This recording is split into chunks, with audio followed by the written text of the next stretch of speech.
시청하시기 전에 구독과 좋아요 꼭 부탁드립니다. 감사합니다. 2006년 10월 16일 미국 테네시주 남동부 시골 마을에서 살인사건이 일어났습니다. 경찰이 현장에 도착했을 때 집안은 전쟁터를 방불케 했습니다. 벽과 카펫은 물론이고 외부에도 피범벅이었습니다. 심지어 살인범이 읽고 있었던 성경책에도 피가 묻어 있었습니다.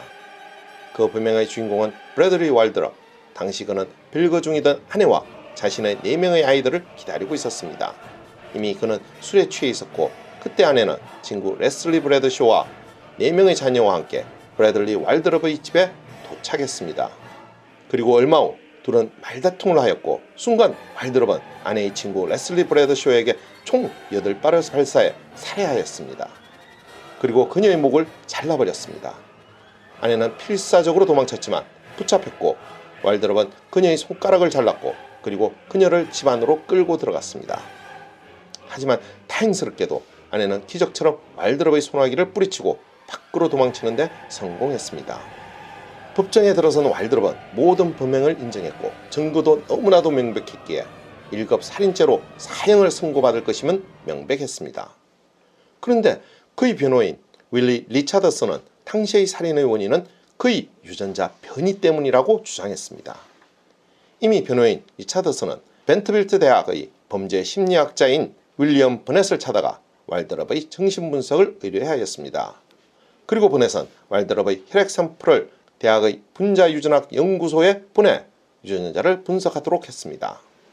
분석 결과 X 염색체에 위치한 MAO-A의 유전자 변이가 발견되었습니다. MAO-A는 모노아민 옥시데이즈 A의 약자로 이름에서 알 수 있듯이 MAO-A 유전자는 모노아민 옥시데이즈 A라는 효소를 생산합니다.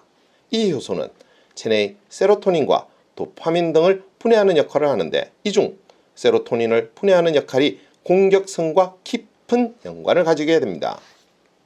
세로토닌은 전전두엽이 공격성을 띠는 것을 제어하는 데 중요한 역할을 하는데 MAO-A 유전자의 변이가 생겨 제대로 발현되지 못하거나 극히 미미하게 발현되는 경우에는 문제가 생기게 되는 것입니다.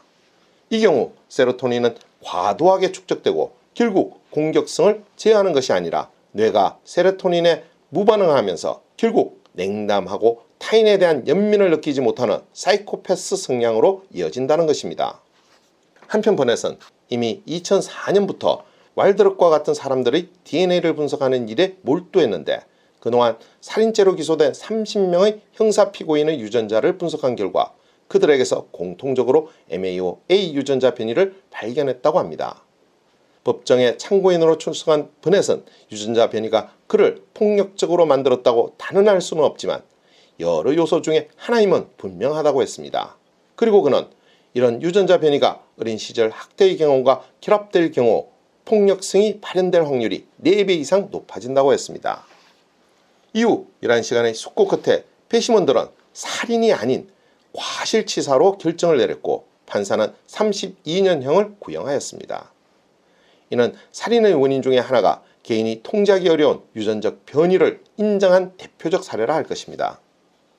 이와 같이 MAO-A는 폭력성 및 반사회적 행동과 관련된 대표적 유전자입니다. 그래서 사람들은 이를 전사 유전자라고 부르기도 하며 사이코패스와도 깊은 연관이 있는 것으로 알려져 있습니다. 그러면 MAO-A에 문제가 생기면 모두 폭력적 살인자가 되는 것일까요? 그렇지 않습니다. 그 대표적 인물이 미국 신경과학자인 제임스 펠런 교수입니다. 1947년생인 제임스 펠런 교수는 58세가 되던 2005년 놀라운 사실에 직면했습니다. 그의 전문 분야는 사이코패스 살인마의 뇌구조였습니다. 그런데 어느 날 뇌 스캔 사진을 연구하다 우연히 사이코패스의 특징이 명백한 한 장의 뇌 사진을 발견하였는데 그 사진이 바로 자신의 것이었던 것입니다. 이때부터 그는 자신의 조상들에 대해 조사하기 시작했습니다. 그리고 안 사실은 자신의 조상들 중 살인자가 많았다는 것입니다. 자신의 한참 조상인 레베카 코넬 할머니는 73세 때 자신의 아들 토마스 코넬에게 살해당했고 또 다른 조상 엘빈 코넬은 1843년 삽자루로 아내를 가격한 다음 면도칼로 목을 그어 살해하기도 했습니다. 돌이켜보면 펠런 교수에게도 사이코패스 기질이 있었다고 합니다. 나이로비대에서 일할 때 시체 보관소에 누워있는 흰색 드레스 차림의 여자아이를 보고 유족에게 드레스가 멋지네요라고 말했으며 피범벅이 된 교통사고 환자를 본 후 아무 일도 없었다는 듯 술을 마시고 놀았다고 합니다. 하지만 여기서 중요한 것은 펠런 교수가 살인 집안 가족력에 전형적인 사이코패스의 뇌를 가졌지만 범죄를 저지르지 않았고 폭력적이지도 않았다는 사실입니다. 그가 발견한 사이코패스의 세 가지 원인은 첫 번째는 유전적 요소, 두 번째는 전척 두엽의 유별나게 낮은 기능, 그리고 세 번째는 학대받은 어린 시절이라고 합니다. 그러면 제임스 펠런 교수는 어떻게 해서 사이코패스가 되지 않았을까요? 그는 부모의 양육이 사이코패스의 기질을 누그러뜨렸다는 결론을 얻었습니다. 사실 그의 부모도 자식에게 이상한 구석이 있다는 것을 간파했다고 합니다. 어린 펠런은 강박적으로 가톨릭 신앙에 몰두했고 한 가지 일에 꽂히면 주변을 전혀 돌아보지 않았습니다. 그러나 부모는 그의 실수를 너그럽게 이해해 주었고 용기를 북돋아줬습니다. 가능한 한 자유롭게 행동할 수 있도록 풀어줬습니다. 그 덕분에 훌륭한 가장이자 학자로 성장했다는 것입니다. 마지막으로 드릴 말씀은 MAO-A 유전자는 X 염색체에 위치하기 때문에 남성은 X 염색체가 하나뿐이라 이상이 생기면 큰 타격을 받는다는 것입니다. 이와 달리 두 개의 X 염색체를 가진 여성은 하나의 문제가 생겨도 나머지 하나가 보완해 줄 수 있기 때문에 남성에게서 사이코패스 성향이 여성보다 더 많이 나타나는 것이라고 합니다. 오늘의 이야기는 여기까지입니다. 더 좋은 이야기로 찾아뵐 수 있도록 구독과 좋아요 꼭 부탁드립니다. 알림 설정도 잊지 마시고요. 감사합니다.